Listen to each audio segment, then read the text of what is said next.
I've learned a long time ago. Never marry for love, but always love the person you marry.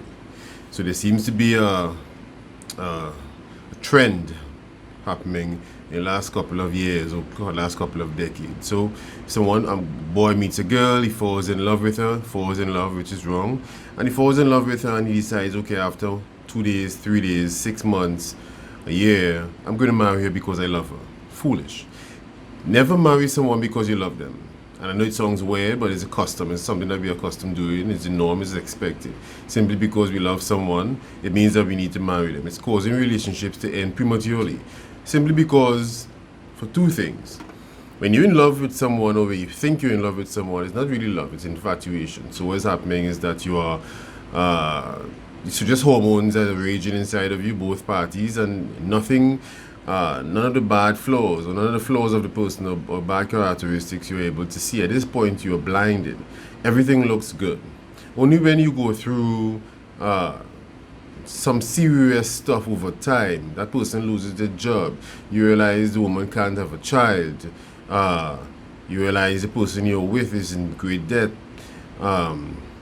someone is knocking on death's door, someone is no longer able to walk, someone is diseased, some serious stuff in life, and you make a decision to stay with that person. That's when you decide to commit with them.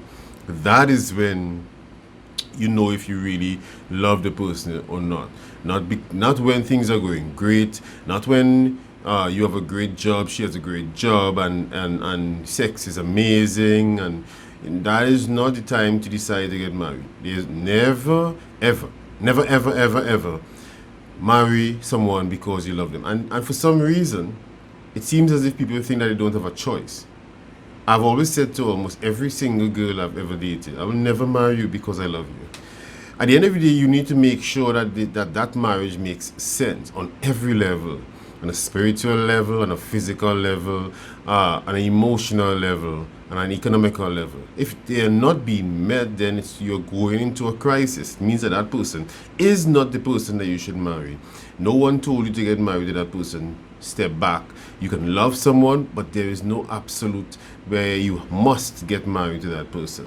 And this is what is happening, especially, and I'm going to say it, especially when a guy is young and he sees a woman who he's really infatuated with, and he thinks that she's high value because she looks good, or a woman is getting older, so she's in her 30s, maybe 35, and she realizes that, hey, I need to settle down. She drops her standards, and so anything or any man that comes by, she's in love with him, or he will remain in love with her because any woman that looks amazing, he thinks he is in love with him. It's just simply hormones, guys.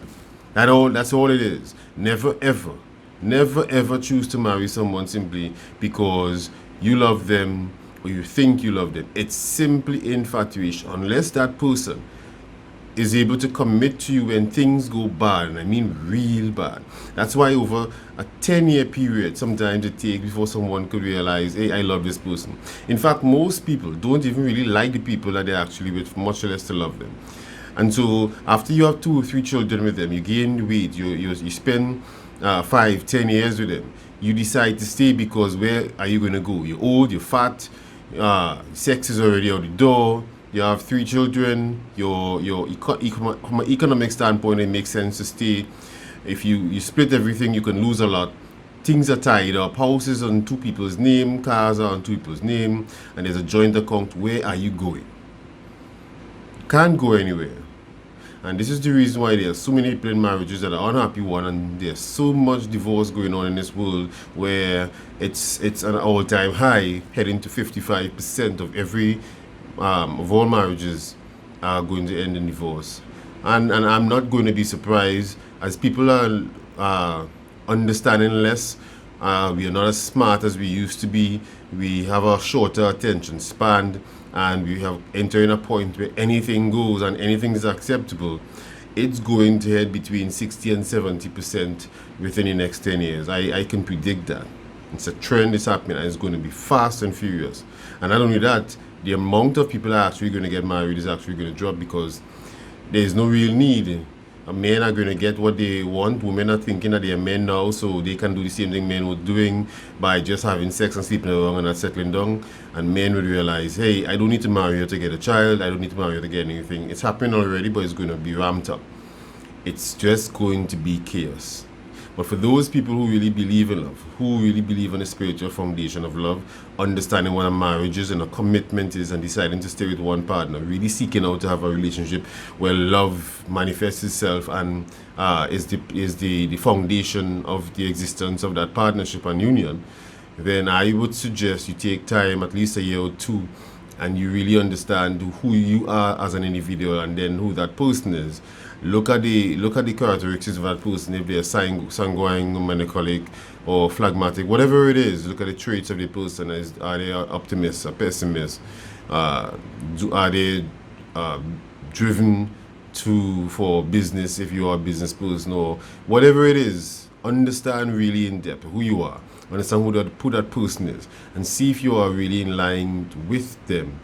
See if they are gender intelligent, if they are a good communicator, if they have the ability to actually love, if they actually have love in them. Because a lot of times people marry and the person that they're with doesn't have love to give, but you're expecting it from them. So it's just really a lot you need to consider before you decide to spend your lifetime with that person. See if that person is clean, if you're clean, and in other words, do they like to take a shower 2 or 3 times a day? Do they brush their teeth after meals, so 2 or 3 times a day as well? Really understand, what is their bank account like? What is their spiritual foundation like? What is this person all about? Get to the nitty gritty. Go close, smell them, smell their breath. Anything that is a peeve to you, you understand what it is, and just go close to that person. Find out in great detail, because that is the person, whether you be a man or you're a woman, that is the person you're going to spend your life with. Do not assume because she looks gorgeous and looks pretty, she likes to bathe. It's not the truth. Do not assume that because he looks good and he's healthy. Those are myths, okay? So like, comment, share this video.